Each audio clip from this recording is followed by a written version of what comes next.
O caminho da prosperidade. James Allen. Prefácio. Olhei ao redor para o mundo e encontrei o remédio. Eu encontrei uma lei, a lei do amor, uma vida, a vida de ajuste a essa lei, uma verdade, a verdade de uma mente conquistada e um coração quieto e obediente. E sonhei em escrever um livro que ajudasse homens e mulheres, ricos ou pobres, eruditos ou não, mundanos ou não, a encontrar dentro de si a fonte de todo o sucesso, de toda a felicidade, de toda a realização, de toda a verdade.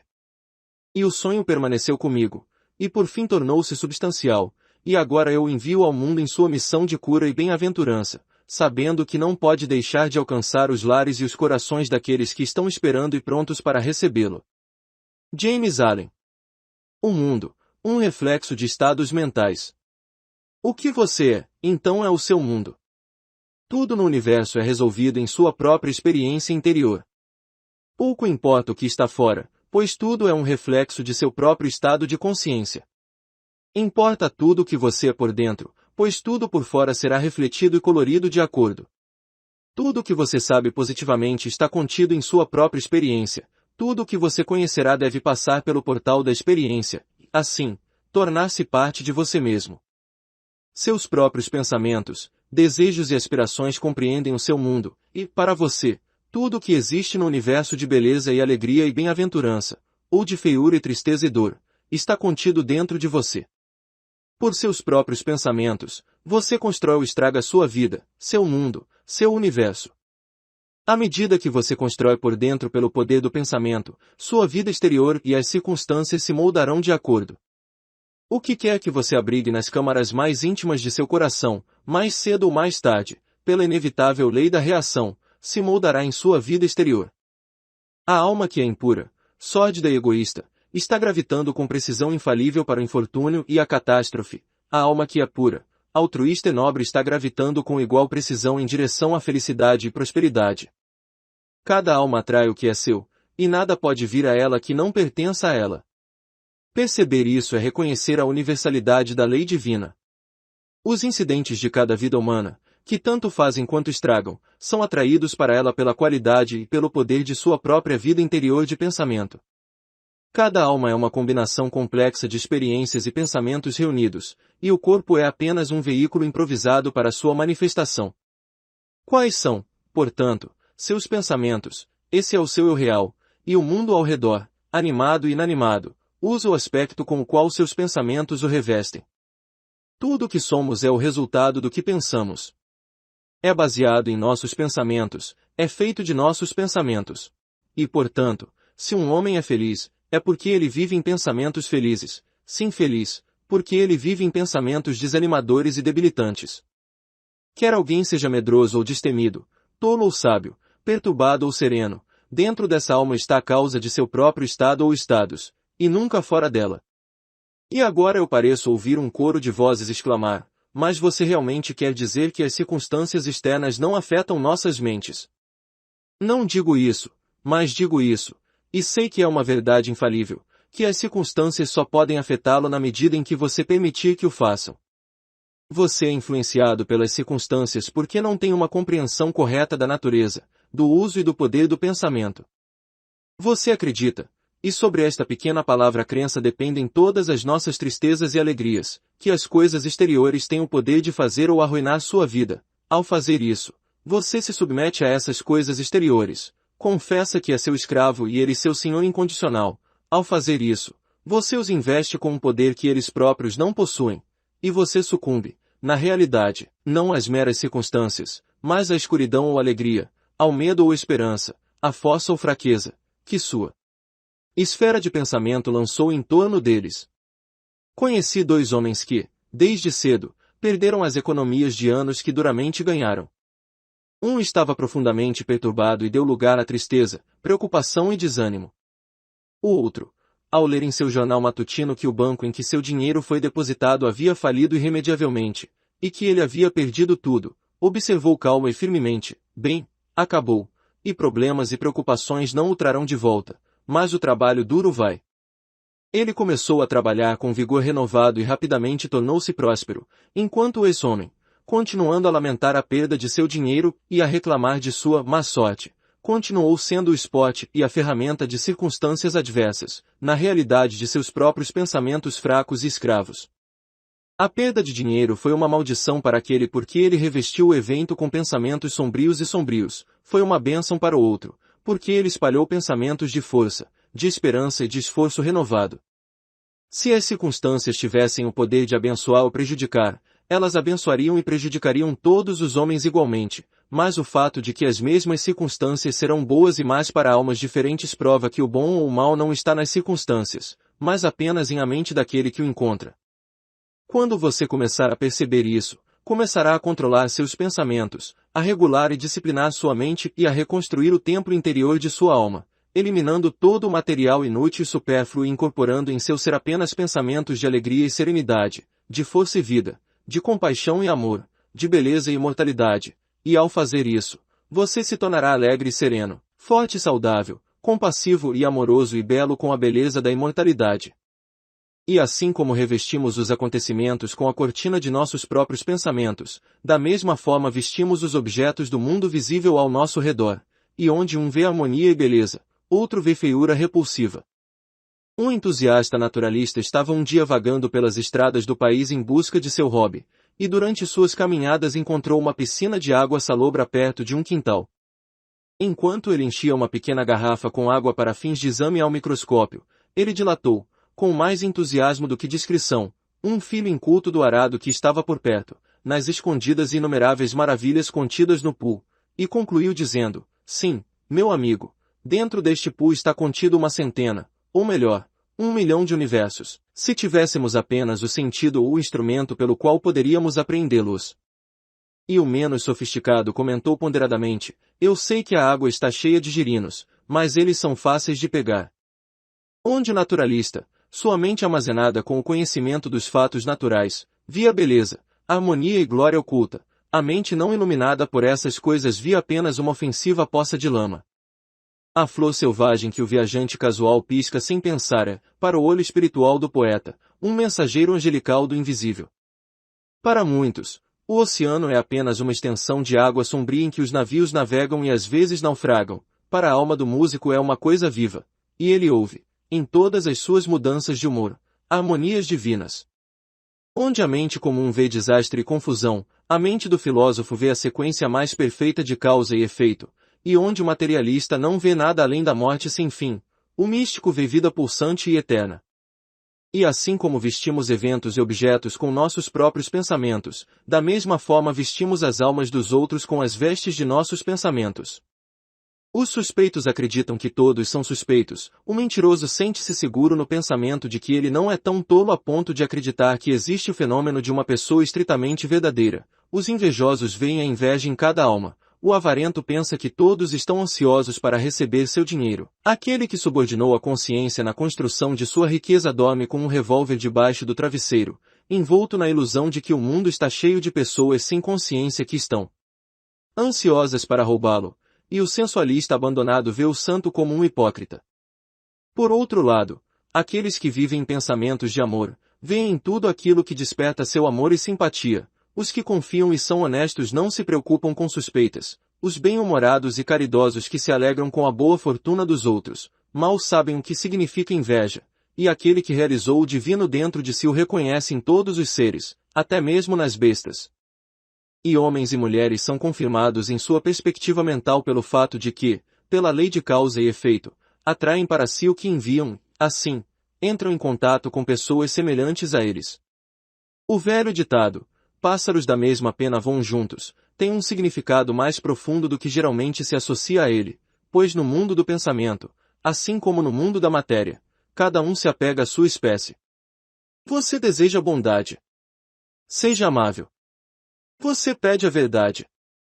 Seja verdadeiro. O que você dá de si mesmo, você encontra. Seu mundo é um reflexo de você. Se você é um daqueles que oram e anseiam por um mundo mais feliz além túmulo, aqui está uma mensagem de alegria para você. Você pode entrar e realizar esse mundo feliz agora. Ele preenche todo o universo e está dentro de você, esperando que você o encontre, reconheça e possua. Disse alguém que conhecia as leis internas do ser. Quando os homens disserem eu aqui ou eu ali, não vá atrás deles, o reino de Deus está dentro de você. O que você precisa fazer é acreditar nisso, simplesmente acreditar com a mente não obscurecida pela dúvida, e então meditar sobre isso até compreender. Você começará a purificar e a construir seu mundo interior, à medida que avança, passando de revelação em revelação, de realização em realização, descobrirá a total impotência das coisas externas ao lado da potência mágica de uma alma autogovernada. A saída de condições indesejáveis. Tendo visto e percebido que o mal é apenas uma sombra passageira lançada, pelo eu interceptador, através da forma transcendente do bem eterno, e que o mundo é um espelho no qual cada um vê um reflexo de si mesmo, nós agora ascendemos, por firmeza e passos fáceis, até aquele plano de percepção onde se vê e se realiza a visão da lei. Com essa compreensão, vem o conhecimento de que tudo está incluído em uma interação incessante de causa e efeito, e que nada pode ser divorciado da lei. Desde o pensamento, palavra ou ato mais trivial do homem, até os agrupamentos dos corpos celestes, a lei reina suprema. Nenhuma condição arbitrária pode, mesmo por um momento, existir, pois tal condição seria uma negação e uma aniquilação da lei. Cada condição de vida é, portanto, ligada em uma sequência ordenada e harmoniosa, e o segredo e a causa de cada condição está contida em si mesma. A lei, tudo que o homem semear, isso também ceifará, está escrita em letras flamejantes no portal da eternidade, e ninguém pode negá-lo, ninguém pode enganá-lo, ninguém pode escapar dele. Aquele que põe a mão no fogo deve sofrer a queima até o momento em que ela se esgote, e nem maldições nem orações podem alterá-la. E precisamente a mesma lei governa o reino da mente. Ódio, cólera, ciúme, inveja, luxúria, cobiça, todos esses são fogos que ardem, e quem quer que os toque deve sofrer os tormentos da queima. Todas essas condições da mente são corretamente chamadas de mal, pois são os esforços da alma para subverter, em sua ignorância, a lei, e, portanto, levam ao caos e à confusão interior e são, mais cedo ou mais tarde, realizadas nas circunstâncias externas como doença, fracasso e infortúnio, juntamente com tristeza, dor e desespero. Considerando que amor, gentileza, boa vontade, pureza, são ares refrescantes que respiram paz sobre a alma que os aflige, estando em harmonia com a lei eterna, eles se tornam atualizados na forma de saúde, ambiente pacífico e sucesso constante e boa sorte. Uma compreensão completa desta grande lei que permeia o universo leva à aquisição daquele estado de espírito conhecido como obediência. Saber que a justiça, a harmonia e o amor são supremos no universo é também saber que todas as condições adversas e dolorosas são o resultado de nossa própria desobediência a essa lei. Esse conhecimento leva à força e ao poder, e é somente com base nesse conhecimento que uma vida verdadeira e um sucesso e felicidade duradouros podem ser construídos. Ser paciente em todas as circunstâncias e aceitar todas as condições como fatores necessários em seu treinamento é erguer-se superior a todas as condições dolorosas e superá-las com uma superação que é certa e que não deixa medo de seu retorno, pois por o poder da obediência à lei eles são totalmente destruídos. Tal obediente trabalha em harmonia com a lei, identificou-se de fato com a lei e tudo o que conquista, conquista para sempre, tudo o que constrói jamais será destruído. A causa de todo o poder, como de toda fraqueza, está dentro, o segredo de toda felicidade como de toda miséria está igualmente dentro. Não há progresso além do desenvolvimento interno, e nenhum ponto de apoio seguro para a prosperidade ou paz, exceto pelo avanço ordenado no conhecimento. Você diz que está acorrentado pelas circunstâncias, você clama por melhores oportunidades, por um escopo mais amplo, por melhores condições físicas, e talvez interiormente amaldiçoe o destino que amarra suas mãos e pés. É para você que escrevo, é com você que eu falo. Ouça e deixe minhas palavras queimarem em seu coração, pois o que eu digo a você é a verdade. Você pode trazer à tona aquela condição melhorada que deseja em sua vida exterior, se decidir, inabalavelmente, melhorar sua vida interior. Sei que esse caminho parece árido em seu início, a verdade sempre parece, só o erro e a ilusão são, a princípio, convidativos e fascinantes, mas se você se comprometer a percorrê-lo, se você perseverantemente disciplinar sua mente, erradicando suas fraquezas e permitindo que as forças da alma e os poderes espirituais se desenvolvam, você ficará surpreso com as mudanças mágicas que ocorrerão em sua vida exterior. À medida que você prossegue, oportunidades de ouro serão espalhadas em seu caminho, e o poder e o julgamento para utilizá-las adequadamente surgirão dentro de você. Amigos geniais virão espontaneamente até você, almas simpáticas serão atraídas para você como a agulha é para o ímã, e os livros e todas as ajudas externas de que você precisar virão a você inesperadamente. Talvez as cadeias da pobreza pesem sobre você, e você não tem amigos e está sozinho, e anseia com um desejo intenso de que seu fardo seja aliviado, mas a carga continua, e você parece estar envolvido em uma escuridão cada vez maior. Talvez você reclame, lamenta sua sorte, você culpa seu nascimento, seus pais, seu empregador ou os poderes injustos que concederam a você pobreza e privações imerecidas, e a outra riqueza e facilidade. Pare de reclamar e se preocupar, nenhuma dessas coisas que você culpa é a causa de sua pobreza, a causa está dentro de você, e onde a causa está, aí está o remédio. O próprio fato de você ser um reclamante mostra que você merece o seu lote, mostra que você não tem aquela fé que é a base de todo esforço e progresso. Não há espaço para reclamantes em um universo de leis, e a preocupação é o suicídio da alma. Por sua própria atitude mental, você está fortalecendo as correntes que o prendem e atraindo sobre você a escuridão que o envolve. Altere sua visão da vida e sua vida exterior se alterará. Edifique-se na fé e no conhecimento e torne-se digno de um ambiente melhor e de oportunidades mais amplas. Em primeiro lugar, certifique-se de que está aproveitando ao máximo o que possui. Não se iluda pensando que você pode entrar em maiores vantagens enquanto negligências menores, pois se pudesse, a vantagem seria impermanente e você rapidamente voltaria atrás para aprender a lição que havia negligenciado. Como a criança na escola deve dominar um padrão antes de passar para o próximo, então, antes que você possa ter aquele bem maior que você tanto deseja, você deve empregar fielmente o que já possui. A parábola dos talentos é uma bela história ilustrativa desta verdade, pois não mostra claramente que se usarmos mal, negligenciarmos ou degradarmos o que possuímos, mesmo que seja tão mesquinho e insignificante, mesmo que pouco seja tirado de nós, pois, por nossa conduta, mostramos que somos indignos dela. Talvez você esteja morando em uma pequena cabana e esteja cercado por influências nocivas e perversas. Você deseja uma residência maior e mais higiênica. Então você deve se preparar para tal residência, antes de tudo, tornando sua casa, na medida do possível, um pequeno paraíso. Mantenha-o imaculadamente limpo. Faça com que pareça tão bonito e doce quanto seus recursos limitados permitirem. Cozinhe sua comida simples com todo o cuidado e arrume sua mesa humilde com o máximo de bom gosto possível. Se você não pode comprar um tapete, que seus quartos sejam atapetados com sorrisos e boas-vindas, fixados com pregos de palavras amáveis cravados com o martelo da paciência. Esse tapete não desbotará ao sol e o uso constante nunca o gastará. Enobrecendo assim o seu entorno presente, você se elevará acima deles, e acima da necessidade deles, e no momento certo você passará para a melhor casa e arredores que sempre estiveram esperando por você, e a qual você se adaptou a ocupar. Talvez você deseje mais tempo para reflexão e esforço e sinta que suas horas de trabalho são muito difíceis e longas. Em seguida, certifique-se de que está utilizando ao máximo o pouco tempo livre de que dispõe. De nada adianta desejar mais tempo, se você já está desperdiçando o pouco que tem, pois você apenas se tornaria mais indolente e indiferente.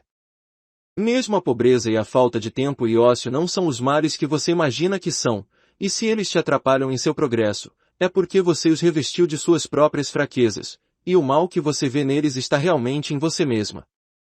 Esforce-se para perceber plena e completamente que na medida em que molda e molda sua mente, você é o criador de seu destino, e como, pelo poder transmutador da autodisciplina, você percebe isso cada vez mais, você verá que esses assim chamados males podem ser convertidos em bênçãos. Você então utilizará sua pobreza para cultivar paciência, esperança e coragem, e sua falta de tempo em ganhar prontidão de ação e decisão de mente, aproveitando os momentos preciosos conforme eles se apresentam para sua aceitação. Assim como no solo mais fétido crescem as flores mais belas, também no solo escuro da pobreza as flores mais seletas da humanidade se desenvolveram e floresceram. Onde há dificuldades para enfrentar e condições insatisfatórias para superar, ali a virtude mais floresce e manifesta sua glória. Pode ser que você esteja trabalhando para um senhor ou amante tirânico e sinta que está sendo tratado com severidade. Considere isso também como necessário para o seu treinamento. Retribua a grosseria de seu empregador com gentileza e perdão. Pratique incessantemente a paciência e o autocontrole. Vire a desvantagem em consideração, utilizando-a para obter força mental e espiritual, e por seu exemplo silencioso e influência, você estará ensinando seu empregador, estará ajudando-o a ter vergonha de sua conduta, e ao mesmo tempo, esteja se elevando até o ápice da realização espiritual pelo qual você será capaz de entrar em ambientes novos e mais agradáveis no momento em que eles forem apresentados a você. Não se queixe de ser escravo, mas erga-se, por nobre conduta, acima do plano da escravidão. Antes de reclamar que você é um escravo de outra pessoa, certifique-se de que você não é um escravo de si mesmo. Olhar para dentro, olhe atentamente e não tenha misericórdia de si mesmo. Você encontrará lá, por acaso, pensamentos escravos, desejos escravos em sua vida diária e hábitos de conduta escravos. Conquiste esses, deixe de ser um escravo de si mesmo, e nenhum homem terá o poder de escravizá-lo. Ao superar a si mesmo, você superará todas as condições adversas e todas as dificuldades cairão diante de você. Não reclame que você é oprimido pelos ricos. Tem certeza de que, se ganhasse riquezas, não seria um opressor. Lembre-se de que existe a lei eterna que é absolutamente justa e que aquele que oprime hoje deve ser oprimido amanhã, e disso não há como escapar. E talvez você, ontem, em alguma existência anterior, fosse rico e um opressor, e que agora está apenas pagando a dívida que deve à grande lei. Pratique, portanto, fortaleza e fé. Pense constantemente na justiça eterna, no bem eterno. Esforce-se para se elevar acima do pessoal e do transitório, para o impessoal e permanente. Esqueça a ilusão de que está sendo ferido ou oprimido por outra pessoa e tente compreender, por meio de uma compreensão mais profunda de sua vida interior e das leis que governam essa vida, que você só está realmente ferido por aquilo que está dentro de você. Não há prática mais degradante, aviltante e destruidora da alma do que a autopiedade. Expulse de você. Enquanto esse cancro está se alimentando de seu coração, você nunca pode esperar crescer para uma vida mais plena. Cesse de condenar os outros e comece a se condenar. Não tolere nenhum de seus atos, desejos ou pensamentos que não sejam comparados com a pureza imaculada, ou que suportem a luz do bem sem pecado. Ao fazer isso, você estará construindo sua casa sobre a rocha do Eterno, e tudo o que é necessário para sua felicidade e bem-estar virá a você em seu próprio tempo. Definitivamente, não há maneira de superar a pobreza ou qualquer condição indesejável de forma permanente, exceto erradicando aquelas condições egoístas e negativas das quais elas são o reflexo e em virtude das quais continuam. O caminho para a verdadeira riqueza é enriquecer a alma pela aquisição da virtude. Fora da verdadeira virtude do coração, não há prosperidade nem poder, mas apenas a aparência destes. Sei que ganham dinheiro os homens que não adquiriram nenhuma medida de virtude e têm pouco desejo de fazê-lo, mas esse dinheiro não constitui verdadeira riqueza e sua posse é transitória e febril. Aqui está o testemunho de Davi, pois eu tinha inveja dos tolos quando vi a prosperidade dos ímpios, seus olhos se destacam com gordura, eles têm mais do que o coração poderia desejar. Verdade, eu limpei meu coração em vão, e lavei minhas mãos na inocência. Quando eu pensei que saber disso, foi muito doloroso para mim, até que entrei no santuário de Deus, então entendi o seu fim. A prosperidade dos ímpios foi uma grande provação para Davi, até que ele entrou no santuário de Deus, e então ele conheceu seu fim. Você também pode entrar naquele santuário. Está dentro de você. É aquele estado de consciência que permanece quando tudo o que é sórdido, pessoal e impermanente é elevado e os princípios universais e eternos são realizados. Esse é o estado de consciência de Deus, é o santuário do Altíssimo. Quando, por uma longa luta e autodisciplina, você tiver sucesso em entrar pela porta daquele templo sagrado, você perceberá, com visão desobstruída, o fim e o fruto de todo o pensamento e esforço humano, tanto o bem quanto o mal. Você, então, não relaxará mais sua fé quando vir o homem imoral acumulando riquezas externas, pois você saberá que ele deve voltar à pobreza e à degradação.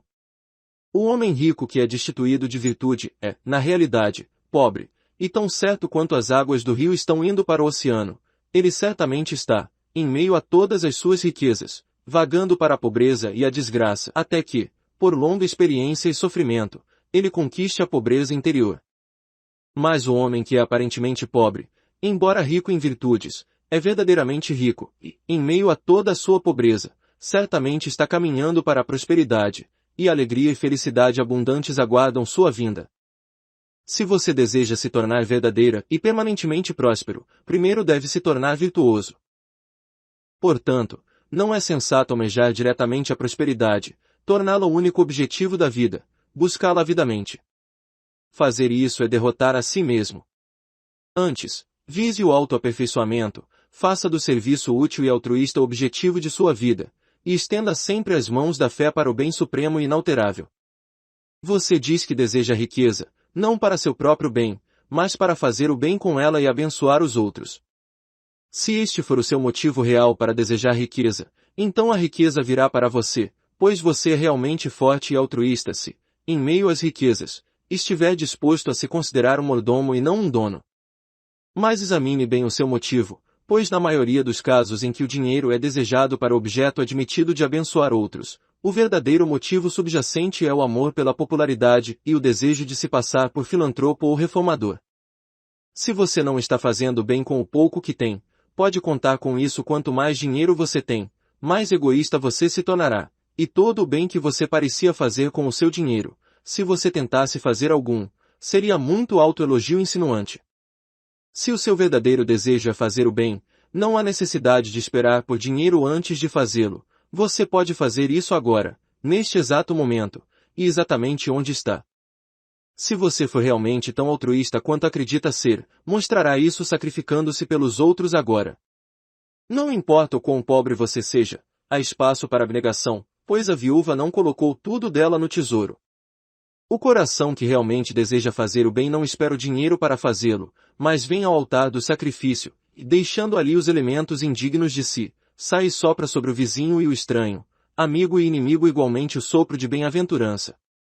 Como o efeito está relacionado com a causa, a prosperidade e o poder estão relacionados com o bem interior e a pobreza e a fraqueza com o mal interior. O dinheiro não constitui verdadeira riqueza, nem posição, nem poder, e confiar apenas nele é estar em um lugar escorregadio. Sua verdadeira riqueza é seu estoque de virtude, e seu verdadeiro poder os usos que você faz.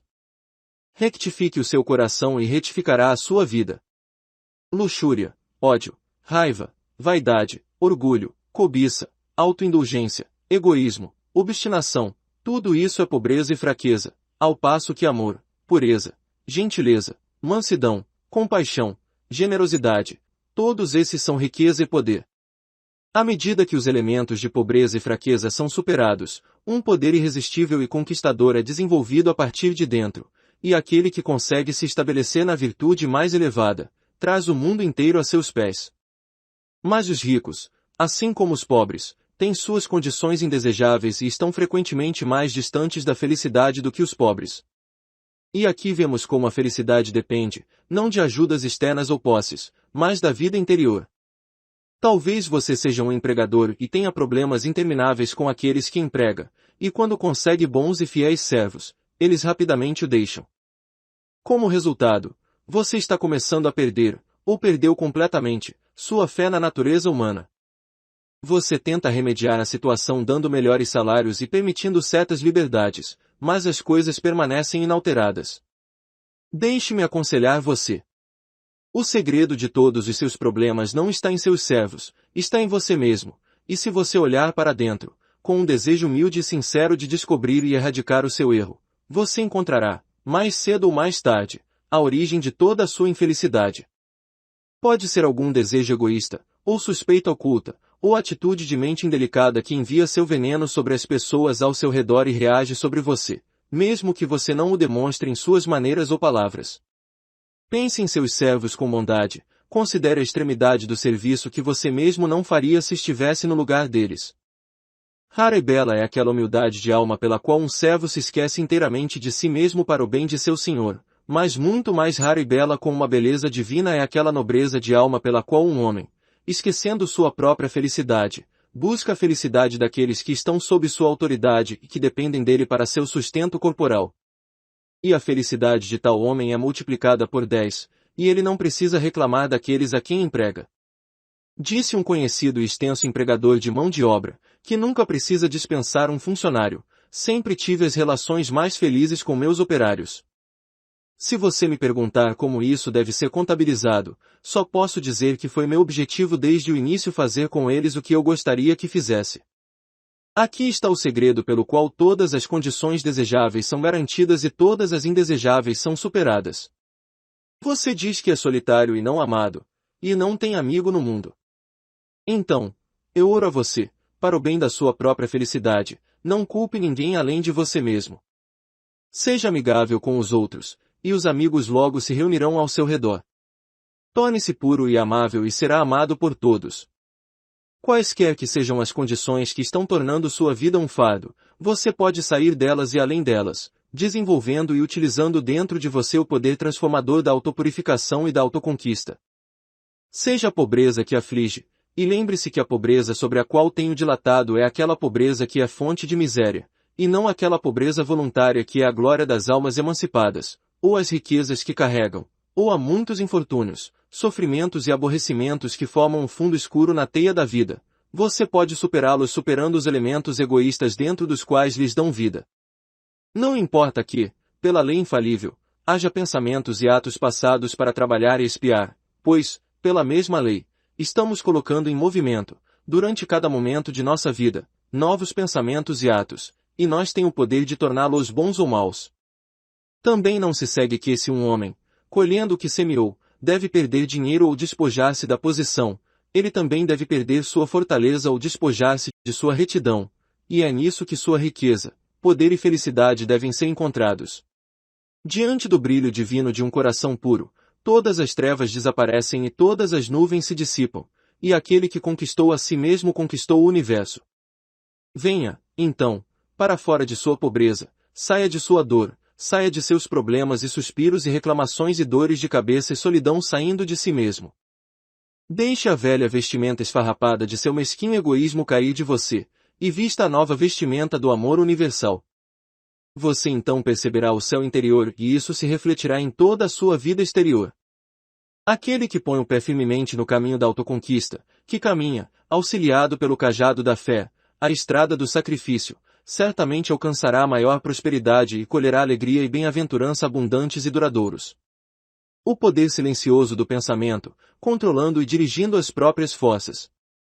As forças mais poderosas do universo são as forças silenciosas, e de acordo com a intensidade de seu poder, uma força se torna benéfica quando corretamente dirigida e destrutiva quando incorretamente empregada. Este é um conhecimento comum em relação às forças mecânicas, como vapor, eletricidade, etc., mas poucos ainda aprenderam a aplicar este conhecimento ao reino da mente, onde as forças do pensamento, as mais poderosas de todas, estão continuamente sendo gerado e enviado como correntes de salvação ou destruição. Neste estágio de sua evolução, o homem entrou na posse dessas forças, e toda a tendência de seu presente avanço é sua completa subjugação. Toda a sabedoria possível ao homem nesta terra material deve ser encontrada apenas no autodomínio completo, e a ordem, ame seus inimigos, resolve-se em uma exortação para entrar aqui e agora, na posse dessa sabedoria sublime apoderando-se, dominando e transmutando aquelas forças mentais às quais o homem está agora servilmente sujeito, e pelas quais ele é impotente, como uma palha na corrente, pelas correntes do egoísmo. Os profetas hebreus, com seu conhecimento perfeito da lei suprema, sempre relacionavam os eventos externos ao pensamento interno, e associavam o desastre ou sucesso nacional aos pensamentos e desejos que dominavam a nação na época. O conhecimento do poder causal do pensamento é a base de todas as suas profecias, assim como é a base de toda a sabedoria e poder reais. Os eventos nacionais são simplesmente a atuação das forças psíquicas da nação. Guerras, pragas e fome são o encontro e o confronto de forças do pensamento mal dirigidas, os pontos culminantes nos quais a destruição entra como agente da lei. É tolice atribuir à guerra a influência de um homem ou de um grupo de homens. É o horror culminante do egoísmo nacional. São as forças do pensamento silenciosas e conquistadoras que trazem todas as coisas à manifestação. O universo cresceu a partir do pensamento. A matéria, em sua última análise, é considerada apenas pensamento objetivado. Todas as realizações dos homens foram primeiro elaboradas em pensamento e depois objetivadas. O autor, o inventor, o arquiteto, primeiro constrói sua obra no pensamento, e tendo-a aperfeiçoado em todas as suas partes como um todo completo e harmonioso no plano do pensamento. Ele então começa a materializá-lo, a trazê-lo para o plano material ou sensorial. Quando as forças do pensamento são dirigidas em harmonia com a lei regente, elas são edificantes e preservadoras, mas quando subvertidas, tornam-se desintegradoras e autodestrutivas. Ajustar todos os seus pensamentos a uma fé perfeita e inabalável na onipotência e supremacia do bem é cooperar com esse bem e realizar dentro de você a solução e a destruição de todo o mal. Acredite e você viverá. E aqui temos o verdadeiro significado da salvação, a salvação das trevas e da negação do mal, entrando e realizando a luz viva do bem eterno. Onde há medo, preocupação, ansiedade, dúvida, dificuldade, pesar ou decepção, há ignorância e falta de fé. Todas essas condições da mente são o resultado direto do egoísmo e são baseadas em uma crença inerente no poder e supremacia do mal. Eles, portanto, constituem ateísmo prático, e viver e ficar sujeito a essas condições mentais negativas e destruidoras da alma é o único ateísmo real. É a salvação de tais condições que a raça precisa, e que nenhum homem se vanglorie da salvação enquanto for seu escravo desamparado e obediente. Temer ou preocupar-se é tão pecaminoso quanto amaldiçoar, pois como alguém pode temer ou se preocupar se acredita intrinsecamente na justiça eterna, no bem onipotente, no amor ilimitado? Temer, preocupar-se, duvidar, é negar, descrer. É de tais estados mentais que toda fraqueza e fracasso procedem, pois eles representam a anulação e desintegração das forças de pensamento positivas que de outra forma se precipitariam para seu objeto com poder, e produziriam seus próprios resultados benéficos. Superar essas condições negativas é entrar em uma vida de poder, é deixar de ser um escravo e se tornar um mestre, e só há uma maneira pela qual elas podem ser superadas, que é pelo crescimento constante e persistente em conhecimento interior. Negar mentalmente o mal não é suficiente, deve, pela prática diária, ser elevada e compreendida. Afirmar mentalmente o bem é inadequado, deve, por esforço inabalável, ser penetrado e compreendido. A prática inteligente do autocontrole leva rapidamente ao conhecimento das forças mentais interiores de alguém, mais tarde, à aquisição daquele poder pelo qual são corretamente empregados e dirigidos.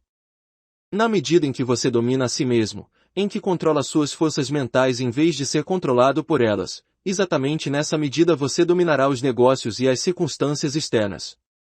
Mostre-me um homem sob cujo toque tudo desmorona, e que não pode reter o sucesso mesmo quando é colocado em suas mãos, e eu lhe mostrarei um homem que mora continuamente nessas condições mentais que são a própria negação do poder. Estar para sempre chafurdando nos pântanos da dúvida, ser continuamente arrastado para as areias movediças do medo ou ser soprado incessantemente pelos ventos da ansiedade é ser um escravo e viver a vida de um escravo, mesmo com sucesso e influência esteja para sempre batendo à sua porta, buscando admissão. Tal homem, sendo sem fé e sem autogoverno, é incapaz de um governo correto de seus negócios e é um escravo das circunstâncias, na realidade, um escravo de si mesmo. Esses são ensinados pela aflição e, por fim, passam da fraqueza à força pelo estresse de uma experiência amarga. Haja paz dentro dos teus